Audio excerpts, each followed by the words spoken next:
Hey everyone, my name is Taylor Smith, aka the Career Coach, and today I'm talking about elevator pitches. So whether you are attending a career fair soon and you want to sharpen that elevator pitch of yours, or maybe you are looking to apply to positions and you're getting some screen calls and you want to work on that elevator pitch that you have at the beginning of the call when you first talk to a recruiter, or maybe you just really want to know what an elevator pitch is and how you formulate one in the first place, then this video is dedicated to you. With all that said, keep on watching this video so that you can get all that information plus more. But again, my name is Taylor Smith, aka the Career Coach, and I help college students and professionals get noticed by recruiters, stand out as a top candidate, and get offers for paid internships and full-time opportunities. If any of that resonates with you and is something that you're looking for, then you are definitely in the right place. So yeah, let's go ahead and get started with this video. So let's kick you off with what exactly is an elevator pitch. So an elevator pitch is basically a brief summary about you, and this is really leaning on your resume as the foundational piece. If you do need help with your resume, you are in luck, because next week I am posting a video called The Perfect Resume, and basically talking about what is it that recruiters look for in your resume. So make sure you subscribe and hit the notification bell so that you can be the first to know when this video comes out and you can get all that information. In the meantime, you can check out some of these videos here in this corner. I'll also put some in the description box below, which talks about your resume and how to really make a strong resume. But all that said, your resume really is the foundational piece. So if you have a really strong and solid resume, putting together an elevator pitch is only going to make everything so much easier. So what exactly do you need to include in your elevator pitch? So before we dive in deeper on what to include in your elevator pitch, I do want to explain a couple more things. So first and foremost, your elevator pitch is something that you want to be very clear and concise. So the whole idea of the word elevator pitch comes from the simple fact that people would be on an elevator, they may finally catch the executive, CEO, or some kind of leader within the organization, and they've never been able to schedule a meeting with them because they're so busy, and now this is their window of opportunity to give this pitch, whether it's for a business plan, idea, or maybe even a job opportunity within this specific time frame as soon as the elevator stops and the person has to get off the elevator. So thinking about that, how long do you really have in an elevator? Maybe somewhere between 30 seconds. I wouldn't say an elevator ride is 5 minutes, but for a traditional elevator pitch, depending on the type of scenario, which we'll talk about in a little bit as well, you could really range the amount of time for your elevator pitch anywhere from 30 seconds to 5 minutes. So I suggest having basically different versions of your elevator pitch in case,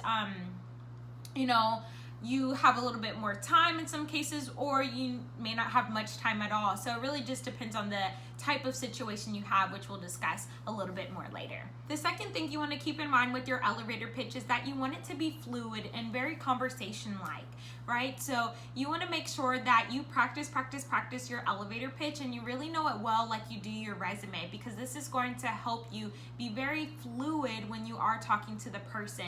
And lastly, you want to make sure that you are conversation-like. So people are probably going to interrupt you during your elevator pitch, especially if you're like at a career fair, and that's okay because engagement is good, right? But you want to make sure that you're still staying on track, and so if someone asks you a question or asks you to elaborate on something, it doesn't completely mess up your flow. You're able to still hold on your own and pick up where you left off, and you're able to continue and just have a normal conversation basically about who you are, your experiences, etc.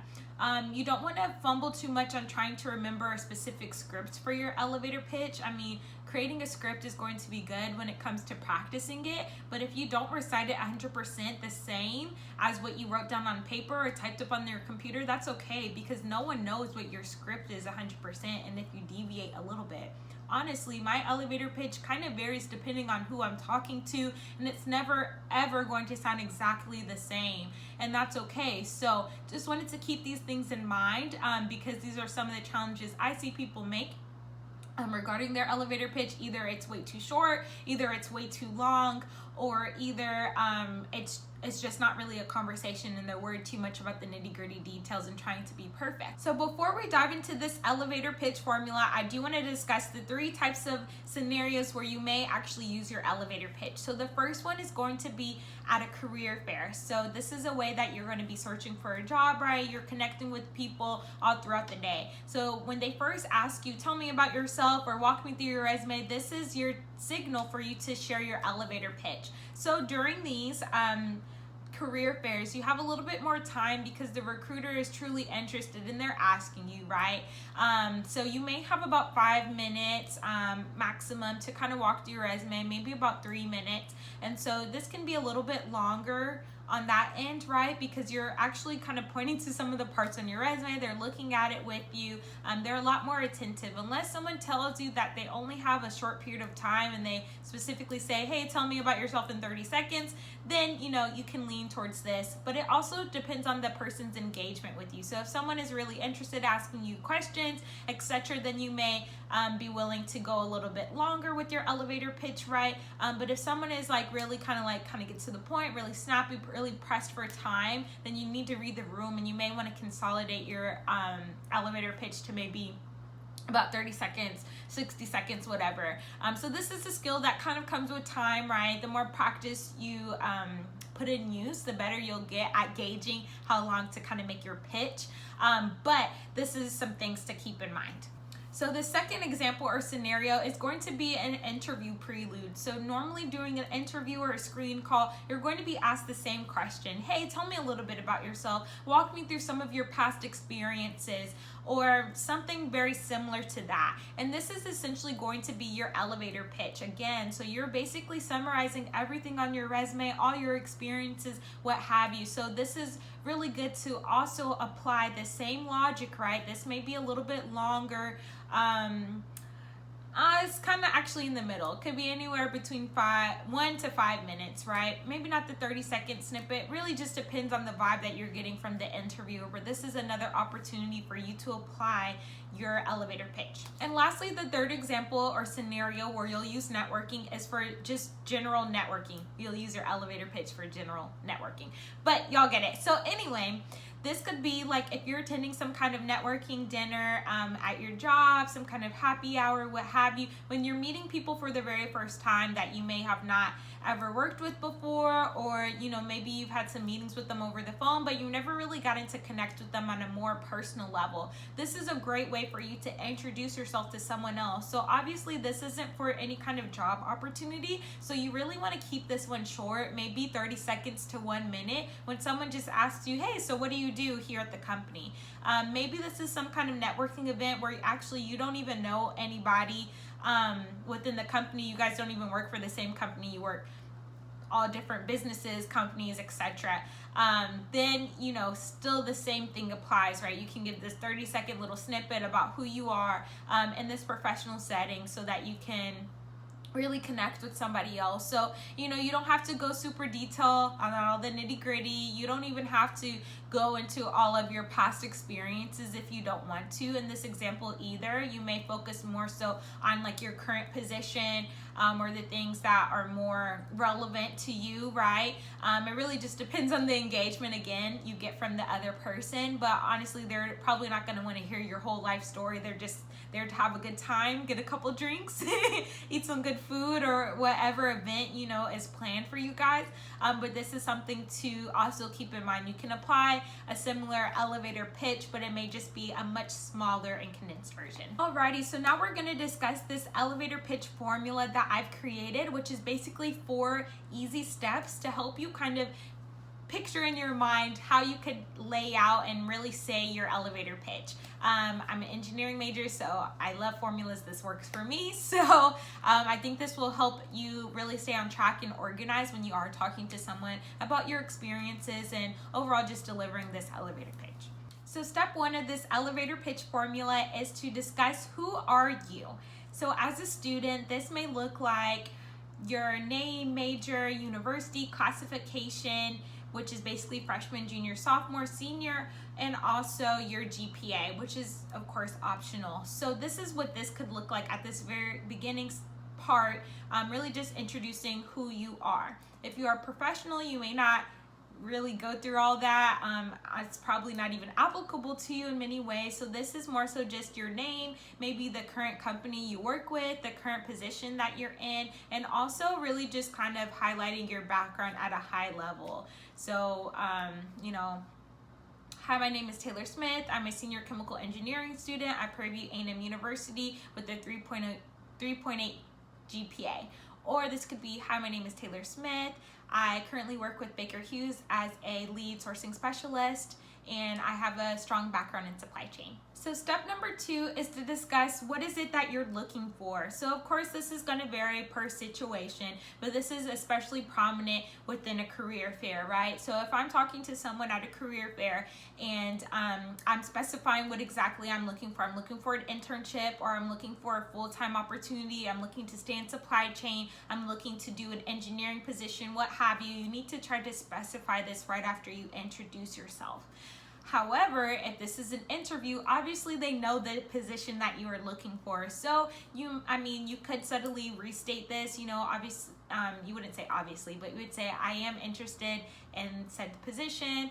If you want to maybe go a little bit more general and say, hey, I'm really interested in this realm of working. Sometimes interviews, they haven't determined what the exact position is that you'll be doing. So that's okay to kind of generalize that during this part.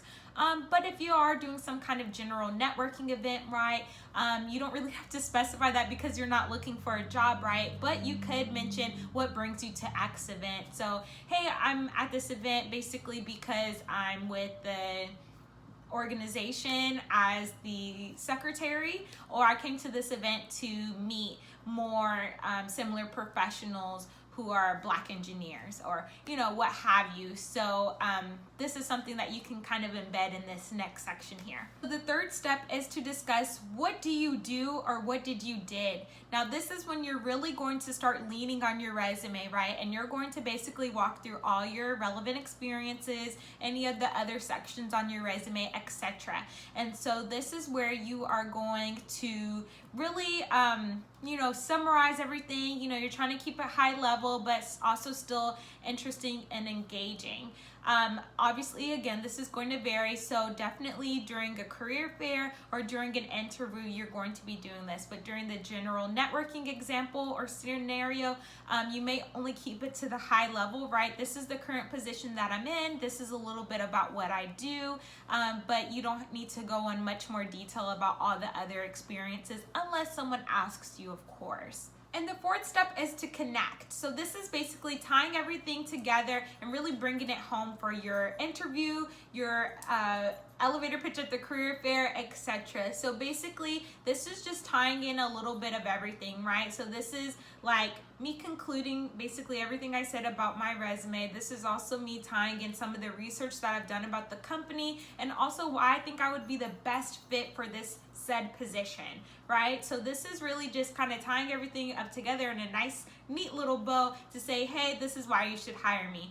I really like to include this piece where you talk about some of the company research that you've done and really align it to who you are and why you would be a good fit. Not everyone does this, and I think this is a great way to really make yourself stand out and really make someone think about you being the best candidate for this position, right? Which is the ultimate goal. When you are also doing your interview, of course, this is like basically the same thing. You want to tie it all up into a pretty neat bow. It may be a little awkward at times, so you can take this to your discretion. You may not have to do it exactly like this, but you still want to have some kind of connection and something that kind of ties it all home and like summarizes your experiences in this elevator pitch.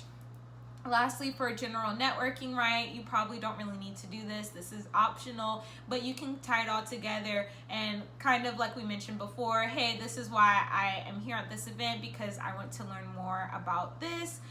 This is why I went to this, professional building workshop, or this is why I went to this happy hour because I wanted to meet more people and meet more people on the team because I just moved here from whatever town or what have you. So these are what I recommend in order to apply for your elevator pitch, to really make it a really easy process to really start drafting something for yourself that's going to make you stand out to recruiters, make you memorable, and really just keep everything clean and organized so that you have a script that you more or less follow with everyone that you talk about, and you don't have to just pick things from thin air, especially if you're someone like me who I'm not always the smoothest talker. Maybe I've become better simply due to practice and experience. However, I really always have to create some kind of script or create some kind of notes so that I stay organized, to also prevent rambling, but to also make sure that I hit the key points and really keep it concise, like we mentioned, because you only have about 30 seconds, sometimes 5 minutes on the very, very generous end. But all of that said, this really just keeps things organized. So in just a second, I'm going to do an example for y'all on how you can put this whole thing together, this formula to have your elevator pitch. Okay, so this is an example that I used when I was actually a senior in college looking for full-time positions. So I actually use this when going to career fairs and talking to recruiters. It has been a minute, so I am going to look at the screen a little bit as a reference while I'm reciting this elevator pitch. But no matter where you are in your college career, your professional career, I want you to just kind of consider this when you're consolidating and drafting your own elevator pitch and applying everything from the process steps below. I'll try to list it here at the bottom so that you guys get an idea of which step of the process that I'm currently on, if you can't already tell by yourself. But anyway, this is like at a career fair, someone were to ask me, we shake hands. Hi, I'm Taylor. Nice to meet you. They tell me, hi, my name is Sean. Okay, Taylor, tell me a little bit about yourself. Why are you interested in the company? And I would jump into my elevator pitch here. So again, my name is Taylor Smith. I'm a senior chemical engineering major here at Prairie View A&M University, and I am looking for a full-time opportunity within Baker Hughes in your supply chain leadership program. So as far as my experience goes, I have been fortunate enough to have completed 2 internships. The first one here in the Houston area at Baker Hughes, where I was able to work in purchasing and gain some buyer experience, where I was able to actually purchase fasteners and elastomers, as well as work on a project to replace a sole source supplier after I evaluated over 800 part numbers. Prior to that, I interned with GE Water in Trevose, Pennsylvania, near the Philadelphia area, where I worked in logistics on a project to standardize and update customer delivery notes in our system to prevent possible quality or safety concerns. In addition to this, I'm currently a supplemental instructor at the College of Engineering here at Prairie View, where I tutor students in chemistry-related subjects. As far as my leadership experience goes, I'm involved in several organizations, most notably the National Society of Black Engineers, where I'm currently on the regional board as a regional zone leader, where I support 18 chapter presidents across Texas and give them advice, best practices, announcements about what's going on within the society on a regional and national level, plus more. Previous to this position, I've also worked as the chapter president of our NSBE chapter, as well as secretary, and serving a membership of over 300 students. As far as awards and achievements go, I'm honored to have won a leadership award from BEA, which is the Black Engineer of the Year conference, and was also Miss College of Engineering in 2015 to 2016. Some of my technical proficiencies, as you can see on my resume, include Microsoft Suite, in addition to SAP and Oracle ERP systems. I am interested in Baker Hughes because it is on the forefront of cutting-edge technology and innovation as the first full-stream energy company. I also admire its commitment to reduce CO2 emissions by 50% by year 2025. I am super excited to be here and would love to learn more about the company and possible opportunities within the supply chain leadership program. And then this would be a segue into discussing more questions. What's also worth noting is that someone could have definitely asked me more questions about each of my different experiences I had on my resume, as far as doing my 2 internships, being a supplemental instructor. So I would be prepared to elaborate on those a lot more. On my resume, I have what I call SMART descriptions. You can watch this video here for more information on that and how to include buzzwords, etc. on your resume. But because I know that the person is reading my resume or may have read it already, they kind of have an idea of that and they're just following along with me. So if they want more information, they can read that on there or they'll ask me about it. And so I'm already mentally prepared to answer some of these questions. So if you want to ask me more technically, more about the things that I purchased, I can elaborate and say fasteners and elastomers. I didn't have to be specific there. Or if you wanted to ask me more about the different parts that I evaluated, why, what was the criteria, etc., I want to be able to answer that if someone were to ask me. So these are different things that you can anticipate being asked after or even during your elevator pitch. Alrighty, y'all, that's all I wanted to share related to elevator pitches. If you like this video or if you learned something new, make sure to like and subscribe. Here's some other videos over here if you want to learn more about professional development related to your resume, elevator pitches, interviewing, and so much more.